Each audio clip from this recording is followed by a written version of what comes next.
Bonjour à tous, je suis ravie de vous retrouver aujourd'hui pour une nouvelle chronique scribée. Aujourd'hui je vais lire Autorise-moi à t'aimer de Matuche. Alors c'est un roman d'amour érotique, voilà. Si vous voulez que je chronique votre histoire sur Scribée, je vous rappelle que les inscriptions se font uniquement sur ma page auteur Facebook et uniquement quand je publie un statut stipulant que les inscriptions sont ouvertes. Donc actuellement les inscriptions ne sont pas ouvertes, voilà. Ah oui, je précise aussi que c'est une histoire au contenu sensible, donc je suppose que ce n'est pas adressé aux moins de 16 ans, voire moins de 18 ans. Donc je vais commencer par le résumé.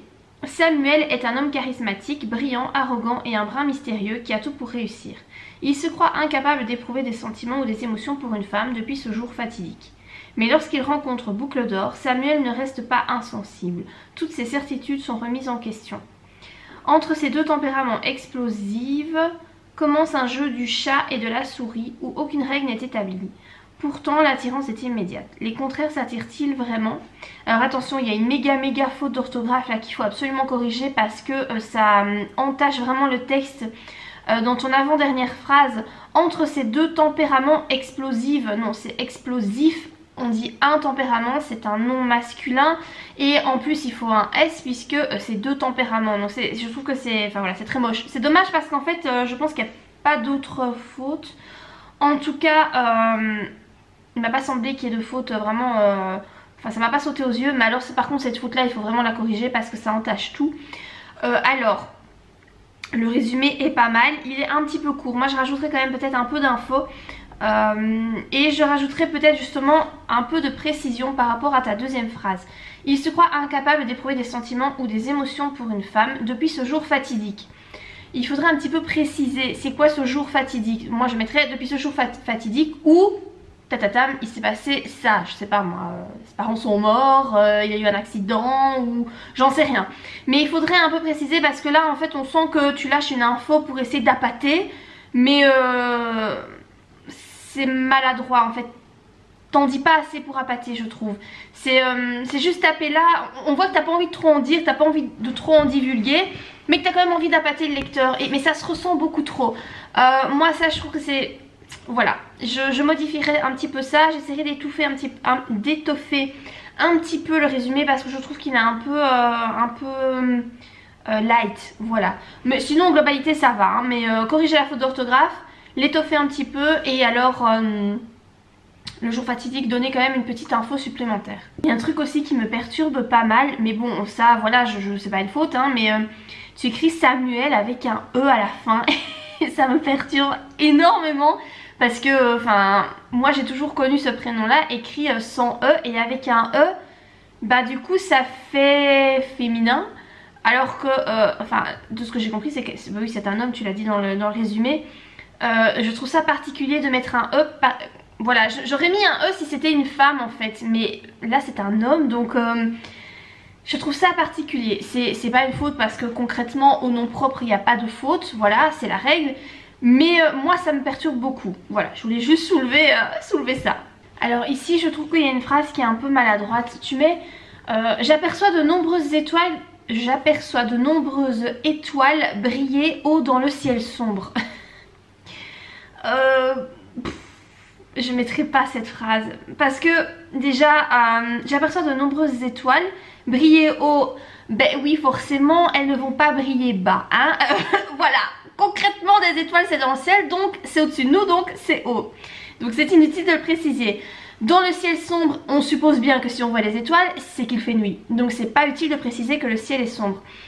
Ce genre de phrase, en fait, quand un auteur fait ça, le lecteur constate que l'auteur essaye de faire quelque chose d'un peu littéraire, d'un peu joli, mais en fait ça fonctionne pas. On sent que c'est comment expliquer ça, que c'est pas naturel en fait. On sent que c'est vraiment là pour essayer de rendre un petit peu le truc un peu plus littéraire, mais ça fonctionne pas. Donc moi cette phrase vraiment je la supprimerai. Alors ici donc le gars vient de perdre connaissance, enfin en tout cas il se sent pas bien, donc il est couché et dans un état un petit peu second. Et en fait ici il y a une phrase de dialogue qui est pas bien formulée. Donc tu mets des boucles noires se mettent à danser devant moi, son visage bouleversé se dévoile. Donc ses yeux bleus n'ont plus leur éclat, comment est-ce possible? Et puis, phrase de dialogue, il est tout pâle, tu m'entends? Chuchote fébrilement une voix près de moi. Alors le il est tout pâle et le tu m'entends ne sont pas adressés à la même personne. Or là tu les mets dans la même phrase. C'est très, comment dire, c'est pas clair en fait. Donc je ne sais plus très bien où j'en étais parce que je me suis fait interrompre par mon papa qui venait me ravitailler en nourriture, hein, voilà. En période de confinement, j'ai la chance voilà, d'avoir mon papa qui me ravitaille de temps en temps en nourriture. Donc par rapport à cette phrase de dialogue, il est tout pâle, tu m'entends, chuchote fébrilement une voix près de moi. Donc je ne sais plus ce que je disais, mais en gros il faut scinder donc ces deux phrases là. Il est tout pâle, tu pourrais mettre donc dit la jeune fille à l'attention de je ne sais pas qui. Et puis autre phrase de dialogue, tu m'entends, s'adresse-t-elle à moi par exemple, quelque chose dans ce style là. Mais là c'est pas correct parce qu'en fait elle s'adresse à deux personnes différentes mais dans la même phrase. Et ben, il faut le préciser en fait. Donc cette phrase de dialogue elle est pas correcte là de la façon dont elle est formulée. Alors j'ai lu donc la partie 1, est-ce que c'est un prologue? Oui c'est le prologue, donc voilà je viens de lire le prologue qui est quand même pas mal long. Alors je dirais qu'en globalité c'est bien, les phrases sont bien construites, c'est fluide. Attention à l'orthographe parce qu'il y a quand même pas mal de fautes et des fautes assez graves. Donc voilà, il faut que tu fasses appel à quelqu'un pour te corriger ou te relire davantage parce que là il y a quand même des grosses fautes. Mais sinon, les phrases, comme je disais, sont globalement bien construites, c'est fluide, ça se lit facilement, ça va, on bute pas sur les mots, etc. Donc je dirais que globalement c'est pas mal. Voilà, je vais poursuivre avec un autre chapitre. Alors je suis en train de lire la dernière partie que tu as publiée, donc la partie 2. Chapitre 2, je ne sais pas si tu mets pas chapitre, tu mets juste 1 ou 2, donc je suppose que c'est chapitre 2. En fait tu écris ici, ses cheveux bruns ont disparu, son visage est légèrement gonflé, il semble aussi avoir perdu du poids. Un nœud se forme dans ma gorge. Le un nœud se forme dans ma gorge, tu le mets en italique. Et je ne comprends pas très bien pourquoi tu le mets en italique en fait. Pour moi là, ben, il ne faut pas le mettre en italique. Quand tu mets quelque chose en italique, c'est en général quand la personne a une pensée. C'est un peu compliqué à exprimer. Enfin, moi quand je mets des trucs en italique c'est vraiment par instinct. Mais c'est plus quand voilà quelqu'un, quand par exemple tu as une phrase de dialogue et la personne ne répond pas tout de suite mais pense dans sa tête, ben tiens ça m'étonne pas, tu vois. Une phrase comme ça de narration, tu pourrais la mettre en italique et puis tu enchaînes avec une phrase de dialogue. Mais ici c'est pas quelque chose, une pensée qui se forme dans sa tête puisque c'est un nœud se forme dans ma gorge, donc il a une réaction physique, pas une réaction psychique. Et donc pour moi ça doit pas être en italique. Je sais pas si c'est très clair la façon dont je l'exprime, parfois c'est un peu compliqué. Voilà, je sais ce que je veux dire mais je n'arrive pas à le dire. Donc moi je ne le mettrai pas en italique, pour moi c'est pas correct. Tu vois là par la suite tu mets aussi quel genre d'enfant était-il avant son hospitalisation. Tu le mets encore une fois en italique, mais pour moi ça doit pas se trouver en italique en fait. C'est pas... Oui c'est une question qui se pose à lui-même mais...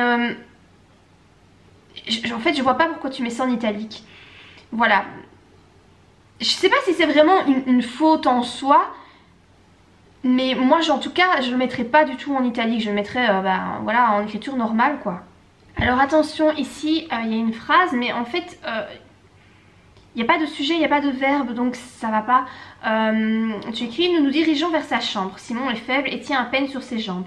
Seulement quelques semaines que j'ai rencontré cet enfant. Point. Il manque un morceau de phrase.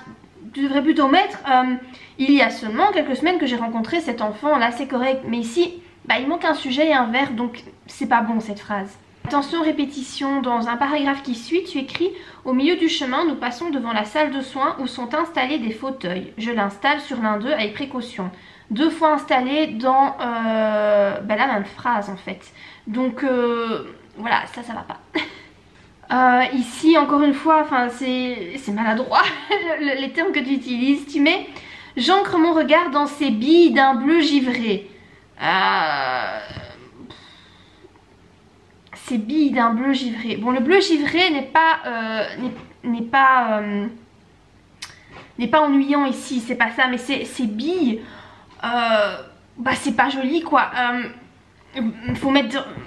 Pourquoi tu mets pas tout simplement bah, ses yeux quoi, voilà, parce que là, voilà, ces billes, c'est pas quelque chose qu'on utilise en général. Alors peut-être que tu n'as pas voulu mettre yeux pour éviter une répétition avec, peut-être que tu mets yeux à un autre moment, je sais pas, j'ai pas franchement fait attention. Mais parfois il vaut mieux faire une répétition plutôt que d'essayer de mettre un mot pour remplacer bah, cette répétition et en fait faire en sorte que ce mot soit ben, cloche en fait. Voilà, là ça jure dans ton texte, ça va pas. Moi je ne mettrais pas, je mettrais les yeux tout simplement. Il faut savoir que les répétitions c'est un problème vraiment dans nos pays francophones. Tout ce qui est pays anglo-saxon, les répétitions ils s'en foutent pas mal. Ils font pas attention comme nous on fait attention ici. C'est vrai que les répétitions c'est moche et il faut essayer de les éviter au maximum. Mais il faut pas les éviter en essayant de mettre quelque chose à la place. Genre un groupe de mots pour essayer de rendre le truc joli. Mais alors qu'en fait ça donne vraiment pas bien. Ici le mot que tu utilises ça donne pas bien. Là franchement moi je changerais ça. J'ai terminé de lire les deux parties. Alors il y a du très bon et puis il y a un petit peu de moins bon. Je trouve que cette partie 2 est mieux écrite que le prologue. Attention à l'orthographe, donc il y a des fautes, voilà, il y a des fautes, il faut relire, il faut se faire corriger parce que là il y a des grosses fautes. Alors ça ne pose pas de souci par rapport à la compréhension du texte, ça va. Par contre si tu veux envoyer ce manuscrit à une maison d'édition, il va falloir corriger ces fautes là parce que là je pense que ça passera pas avec les fautes qui sont dedans, voilà. Il y en a trop et des fautes trop importantes. Autre chose, donc les répétitions, bon j'en ai repéré une, ça va, hein, surtout sur les 2 chapitres que j'ai lus, c'est pas énorme, donc niveau répétition ça va. Attention donc au vocabulaire que tu utilises, essayez de faire joli, d'utiliser des termes pour varier, pour essayer de rendre ton texte plus beau. Mais c'est bien de le faire, mais il faut que ça reste naturel et fluide. Mais là, l'exemple avec Bee, ça fonctionne pas.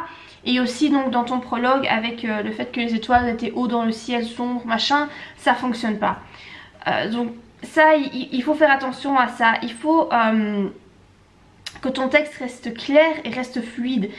Je pense que c'est vraiment l'objectif premier pour un écrivain, c'est d'essayer d'être le plus clair possible. Et essayer de rendre les choses, les phrases belles mais en enlevant de la clarté, pour moi c'est toujours une très mauvaise idée. Ici voilà, c'est une mauvaise idée. Après, l'histoire c'est compréhensible comme histoire, c'est fluide, ça se lit facilement. L'italique, moi j'ai un souci vraiment avec l'italique dans ton texte. Tu mets de l'italique tout le temps. Il y a beaucoup de phrases en italique et ces phrases ne sont pas... c'est pas nécessaire de les mettre en italique. Je ne comprends pas pourquoi tu utilises autant l'italique en fait. Moi ça me gêne beaucoup. Parce que en fait quand je tombe sur une phrase en italique, je me dis mais pourquoi est-ce que c'est en italique ça en fait, ça devrait pas. Donc peut-être qu'il faudrait que je fasse une vidéo pour expliquer dans quelles circonstances on met en italique. Mais moi vraiment quand je le fais c'est vraiment plus par instinct, donc c'est un peu difficile à expliquer. Mais là, tu en mets trop, voilà, ça ne va pas. Les émotions sont bien retranscrites, sinon à part ça, le fait que le petit garçon soit en chimio, enfin voilà, par rapport au cancer et tout, c'est bien retranscrit. J'ai 10 ans d'expérience dans le domaine de l'oncologie, puisque j'ai été secrétaire médicale dans un service d'oncologie donc pendant 10 ans, hein. Et je trouve que c'est bien retranscrit, voilà. Ça paraît plausible, donc ça c'est très bien.